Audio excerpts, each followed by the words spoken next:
Okay. Uh, we're going to keep talking about the properties of equilibrium, partial equilibrium, when supply equals demand. And we're going to think about sort of how sort of parameters maybe shift the supply and demand, and also how that stuff affects welfare, and then how distortions in a market affect welfare. Distortions are things that prevent equilibrium from occurring, right? So things like taxes or quotas or something like that. So the first thing is, the demand curve traces out how much is demanded at a given price, or the price at which demand would be a certain amount. It's this relationship between supply and demand, price and demand. The supply does price and supply, right? These are supply curves, and so it takes everything other than the price as given, right? It takes the cost of other goods, the incomes, and all this kind of stuff as fixed. The demand curve is for a fixed income, for fixed quantities of demanded goods, other goods. And so we talked about this when we talked about individuals' demand curves. So there's no difference. That was true when it was when we were discussing individual demand curves. It's true when we're talking about market demand curves, the sum across a bunch of individuals. So there's no difference there.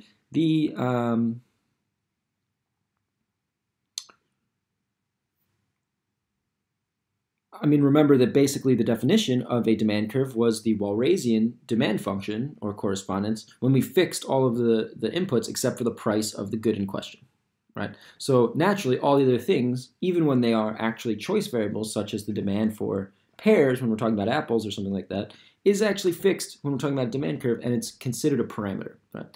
So if we change those parameter levels, say the incomes or the prices of substitute or complement goods, that's going to shift the demand curve. It's going to change where the demand curve falls for every price, right? So if the price of pears changes, that's going to change the demand for apples at every price of apples. If incomes change, that could change the demand for apples at every price of apples, right? So movements along a demand curve are changes in the price of the good in question, of that particular market.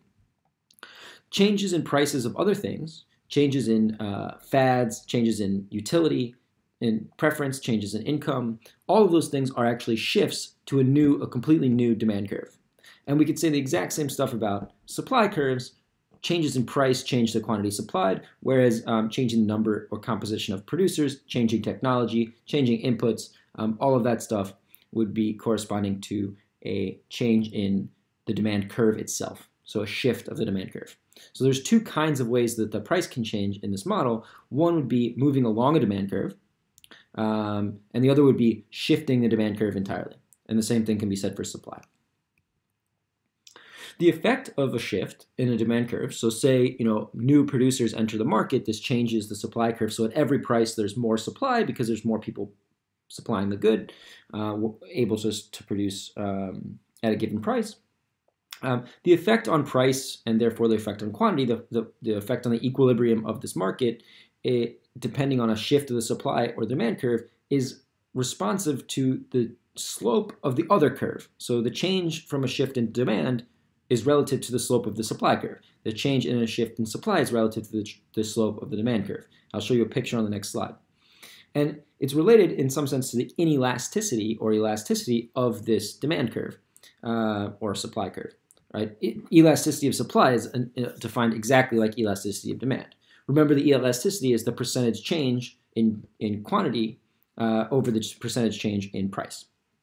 So things that are inelastic are like necessities, right? Changes in price don't have a large effect on the quantity demanded. And an inelastic good, the slope is very steep, right? Because a small change in price has a very small effect on quantity. In this case, shifting along this curve is going to make larger changes than a shift in along an inelastic demand curve, right? So let's take a look at this particular picture. We start out with supply S, and we move to supply S prime. S prime is a movement inwards. So you could think, some firms go out of business. And so there's less supply at every level. So for a given price, if you just chop a vertical slice of this, you'll see there's two different supplies at that price. There's a supply associated with the supply curve S, and one associated with the supply curve S prime. And for every price, for every slice that we look at a given price, the supply for S prime is less than the supply of S, right? The demand curve, the supply curve has shifted inwards. And what that means is that there's a lower supply at every price level, which could be associated with something like an increase in the prices of inputs, or a decrease in the number of active firms, or a reduction in technology, right? And if we think about moving from S prime to S, the opposite, right? Inputs got cheaper, firms enter the market, technology got better, etc. So what happens when we move from S to S prime? Well, the demand hasn't changed, and so the equilibrium is just the point on the demand curve. The original equilibrium is just the point on the demand curve where S intersects D, and the new equilibrium is just where S prime intersects D. And we see that there are these 2 points, and so it's a movement, a shift in the supply corresponds to a movement along the demand curve. And that is going to be, in the first case, in the elastic case, a very small change in price and a large change in quantity demanded. Right? Now, if we think about this, it makes sense. From an intuitive perspective, elastic demand means consumers are very sensitive to changes in price. So a large change in price would have a dramatic effect in the quantity demanded. These are like luxury goods. If a lot less people are supplying luxury goods, well, people aren't, it's not a necessity. They're just, there's less of them out there. They can't dramatically raise the price because then no one's going to buy these things, right? So the price doesn't change very much, but the quantity changes a lot. That's the case of elastic demand. On the other hand, with an inelastic demand, this is something like a necessity, right? Something that we really need, right? If tons and tons of people stop supplying clothing, for instance, we would see a movement, a shift inwards in the clothing supply. Well, people still have to buy clothes, right? So they're willing to pay a lot more. And so the quantity doesn't change as much, but the price increases a lot, right? So it's going to increase the price substantially without reducing quantity as much. And that's because in inelastic demand, you're willing to pay a lot more for the quantity, right? So the price responds rather than the quantity responding. We could do exactly the same exercise with shifts in the demand curve relative to elastic or inelastic supply curves. And you would see the same thing. So a little adage would be that all else equal, the more inelastic demand, the more consumer surplus in equilibrium. So this sounds kind of crazy, right? What I just said is that we had this inelastic case where a change in supply really changed the price a lot, right? So it seems almost like consumers are being held hostage. They have to keep buying this, and they're willing to pay a lot more from it. But because they're willing to pay a lot more, it means at a given price level, consumer surplus is quite high. Now, this is one reason to be kind of skeptical of the definition of consumer surplus. Consumer surplus might not really be a good way of describing welfare. But it says that consumer surplus for inelastic goods will be very high in equilibrium because consumers were actually willing to pay a ton for that original couple bits of the initial quantity demanded has a very high price attached to it. So think about something like absolutely necessary like insulin, right? If you're a diabetic, you're willing to pay an almost unlimited amount for insulin because without it, you're dead. So you could say, my willingness to pay is extremely high. Now, the price might also be high. The price might be $1,000 per shot of insulin, but if you're poor, you might be willing to pay, not poor, if you're diabetic and you have no other way of paying for it, you might, if you're diabetic and you have no other way of getting insulin, you might be willing to pay $10,000 or $15,000, right? So your consumer surplus is very big. That doesn't mean you're well off, right? It doesn't mean that you can't be exploited or anything like that. So consumer surplus is not a measure of equity or fairness or whatever. It's not even really a very, very good measure of welfare. It does measure consumer surplus. Consumer surplus measures consumer surplus. You understand what it's saying. It's saying how much more are you willing to pay than you have to. That's what it measures, okay?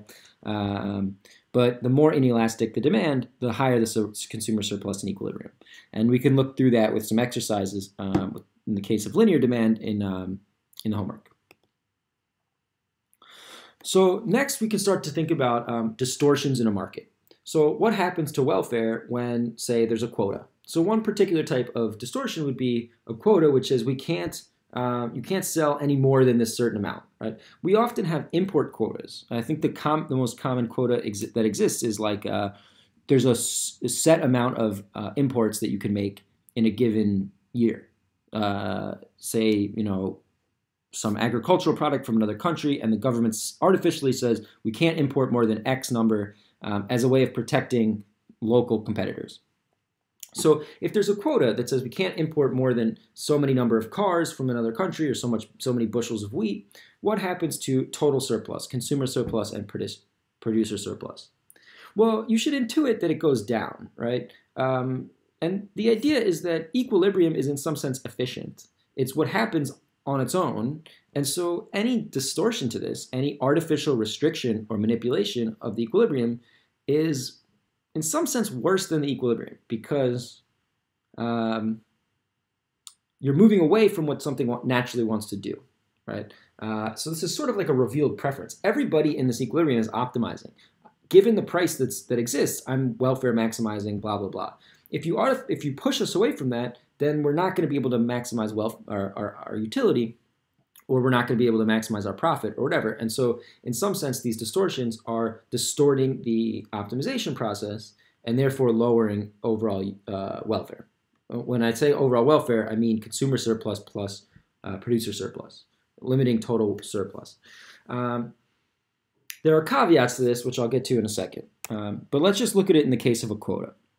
Without a quota, we'd be at Q star. Q star is the point, the quantity, the market, the efficient equilibrium quantity, where supply equals demand.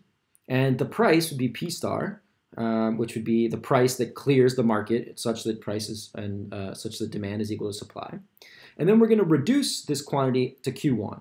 So under no restriction, the country would import Q star worth of cars from, say, Germany, and then the government says, look, we want to protect local car manufacturers or whatever, which are a substitute for foreign cars. So we're going to say you can only import a maximum of Q1 cars per year. So the market quantity falls from Q star to Q1. Not because of a change in price, but because of a government restriction that says you can't have more than Q1. Now, at that quota, there's two different prices, right? There's a price that's how much would consumers be willing to pay to get Q1 worth of cars. That's the price F, or the point F, and the price P1. The price P1 is the market clearing price for the demand. It's how many cars would you have to, at what price would you sell Q1 worth of cars? And it's higher than the equilibrium price because we don't have to appeal to those consumers who are demanding a car but unwilling to pay the price P1. So all the consumers between P1 and P star, they're willing to demand a car from a German car, but not at price P1, but at price P star. But we don't care about those consumers. We can get rid of them because we only need to have Q1 sales, not Q star sales. So the price consumers are willing to pay for Q1 increases. And for exactly the inverse logic, the price that suppliers are willing to supply Q1 worth of cars is P2, right? There's some German companies who are very efficient. They're still willing to pay to supply at price P2, but then there's some that are in between who would have supplied at the price P star, but now only supply at price P2. And who will not supply at price P2. So you get a reduction in this quantity supplied down to Q1, and the price which makes Q1 units of, I guess in this case, cars in the market is price P2. And price P1 is higher than price P2, right? And of course, price P1 is higher than P star, and P2 is lower than P star. So what we can see is that the actual price that's in the market is going to be somewhere in between P1 and P2. And that depends on how it's set. And there's not an equilibrium, so it's not clear what the price will be, right? Maybe the price remains P star, and then there's some excess consumer surplus, some excess producer surplus. Maybe you could move it all the way down to P2. All the surplus goes to the consumer, the change. It depends, right? It doesn't really matter. The point is the consumer and producer surplus will now not be the sum of those two triangles, but will be just this from the point A to the point F to G to B, right? So there's that triangle FEG, and FEG, this triangle in the middle, is called dead weight loss.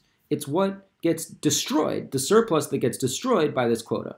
Because in that triangle, there are consumers, the people on that demand curve, who are willing to buy at a price higher than a supplier, the consumers on the supply curve between G and E, are willing to supply. So there's consumers who are saying, I'm willing to pay a price. There's a corresponding supplier who's saying, I'm willing to supply at that price, and yet we can't match these two together, right? This supplier is not allowed to sell to this consumer even though they want to. And that's called dead weight loss. The quota restricts the ability for suppliers and consumers, for producers and consumers to match together, even when it's an efficient matching. And what does it mean to be efficient matching? It means the price at which you're willing to supply that good is less than the price that someone's willing to consume it at, right? If that's the case, then producing this good and selling it to them generates some producer and some consumer surplus. The split between the producer and consumer surplus is relative to the price, but the price is somewhere in between this gap, right? So to be a little bit even more concrete, I'm a German auto manufacturer, I'm willing to construct a car, produce a car for 20,000 euros, and there's a consumer who's willing to import it and buy it for 24,000 euros, right? Now the price means the price of that car should be somewhere between 20,000 and 24,000. If it's 20,000, then the consumer gets all the surplus. If it's 24,000, then the producer gets all the surplus. If it's somewhere in between, they split it. But it's generating 4,000 euros worth of surplus. No matter what the price is, where that surplus goes is dependent on the price. As long as the price is in between there, we're generating 4,000 euros of surplus. And that's because the consumer values the production of this car more than the supplier values the production of the car, right? And so it makes sense for them to match together. But here we have a restriction that says you cannot import this car, and so we destroy this surplus, or we don't allow the surplus to be created. So this is the idea of dead weight loss. Dead weight loss usually looks like this triangle and this kind of triangle shape, and it is related to the idea that we're artificially manipulating the market away from its equilibrium point, and therefore not letting consumers and producers match together in a way that would be surplus creating. So let's look at this again in the case of a tax. What happens to welfare if we tax the good at a rate T? That means that consumers pay a price higher than the amount that gets transferred to the producers. I construct a car, I sell it for 20,000 euros, but then there's a $4,000 tax, you're paying $24,000. I get $20,000, you pay $24,000. There's a wedge, which is the size of the tax, on that, in between the price paid and the price received. What happens is that we're moving, it's as if it's a quota, we're moving away from an equilibrium point towards to the point where the distance between the supply curve and the demand curve is the size of the tax. And this is called the tax incidence wedge. So if we impose a tax of T, then we move from an equilibrium E to the point Q double star where F is T higher than G, right? Where the difference between the demand and the supply is T. Because if you think about what's happening at this line, suppliers are supplying G units of the good, and suppliers are supplying Q star units of the good at price PS, and the consumers are demanding the same amount, but at the price PS plus T, which is PD. We can go through this in a little more detail. Let's say the supply of oil is just P, and the demand is 12 minus 2P. So we can look at what the equilibrium price is. Here's our graph. We can put in the supply curve, it's just P, just a 45-degree line. Put in the demand curve, 12 minus 2P, which is 0 when the price is 6, and then it goes down at a rate of 2. And so this is the equilibrium, is that we sell 4 barrels of oil at a price of 4. Right? That is the equilibrium in the market without any tax, without any incidence. Now what happens if we tax producers at $3 a barrel? So I'm not saying there's some abstract tax. I'm saying I'm going to tax suppliers directly. When a supplier drags a barrel of oil out of the ground, we slap a tax on it of $3 before they send it to the market. What happens is we just shift the supply line by 3 units, right? So whatever price the supplier got before, they're now getting $3 less. So it's just a shift of the entire thing, but whatever the supplier sees is really $3 less than what the actual price of sale is, right? So that means that the supply curve would just look like P plus 3, right? Because the $3 is the tax. So the price has to be $3 bigger in order to be P minus 3, I think. But it shifts it inwards, nonetheless. So what happens now is we have another equilibrium, and the equilibrium is that we sell 2 barrels of oil, and the price, the market price, is 5. But notice that the market price is 5. That means the consumer pays 5. But the supplier gets the $5, but then pays 3 of it in tax. So from the producer's perspective, this price of 5 is a mirage, right? The price that they actually get per barrel of oil is 2. Right, and you can see that this is the same as if the price was 2. They would be also supplying 2 units in the original curve, right? So that's why this shift makes sense. What if we instead produced the tax on consumers? We put the tax on consumers. So you go to a gas station and you pay your tax when you're buying the gas, not when they're producing it. So here, every price, whatever the market price is, the consumer sees a price $3 higher. So what does that look like? It shifts the demand curve inwards, right? Because whatever the price is on this new demand curve is $3 less. It's whatever they would pay for plus $3 in the original demand curve, right? So for the same logic. So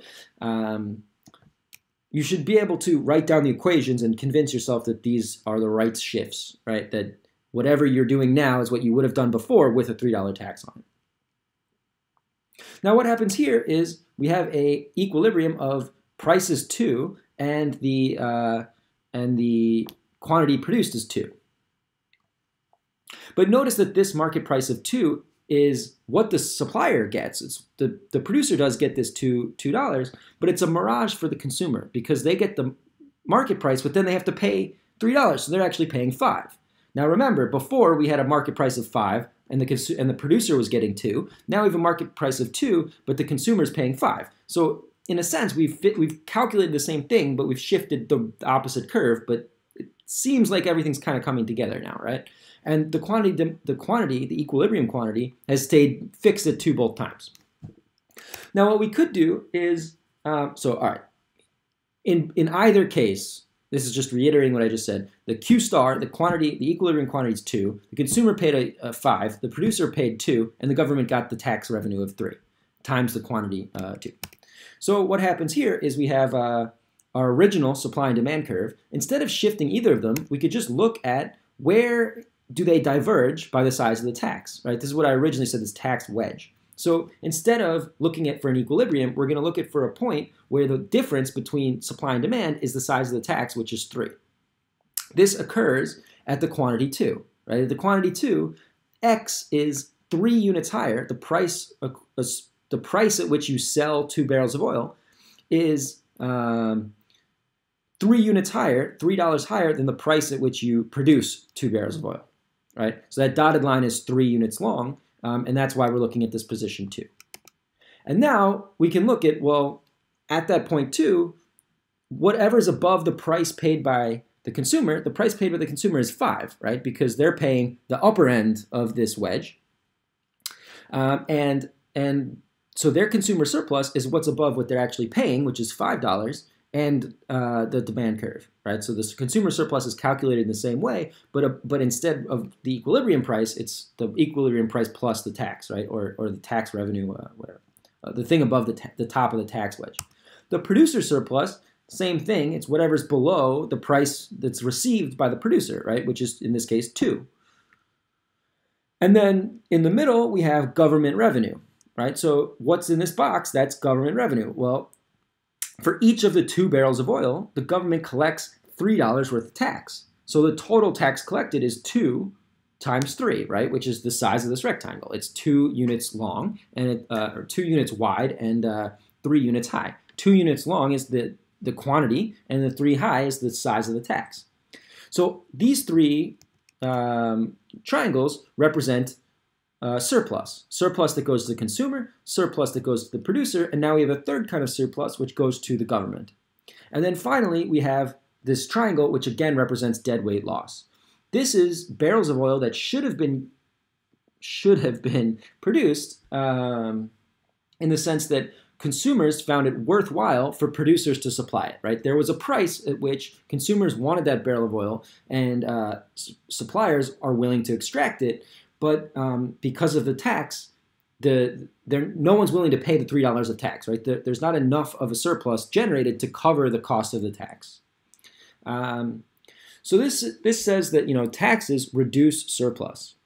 Now, that's a good argument if you're a neoclassical economist, or you're looking for a reason to cut taxes, right? Taxes lower surplus.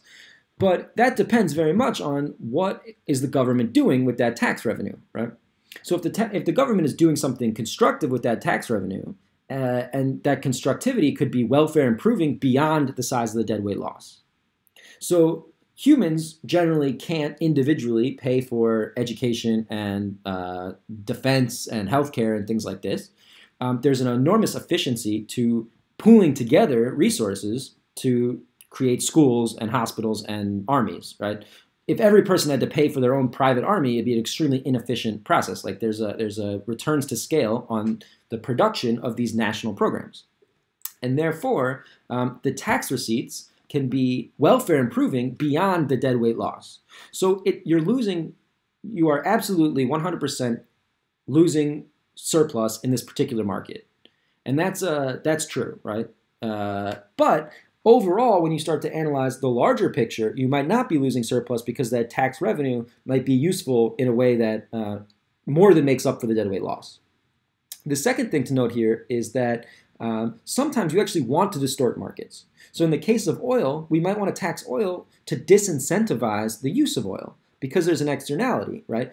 Oil pollutes, and no one's paying for that pollution. And so the cost to the global society is actually more than the price paid for it. And so the tax can make up for that by reducing consumption in an efficient way because no one's accounted for the externality. So there are very good reasons why we want to levy taxes beyond, just for fun. And so it would be a naive, a very sophomoric approach to try to take this argument and then turn it into some anti-tax political belief, right? There are good reasons why we don't want to tax people, but it's a much more subtle thing than just it creates deadweight loss, right? There are reasons why you might want to manipulate particular markets, but note, it is worth pointing out that whenever you do manipulate a market, you are creating these distortions which potentially have welfare implications.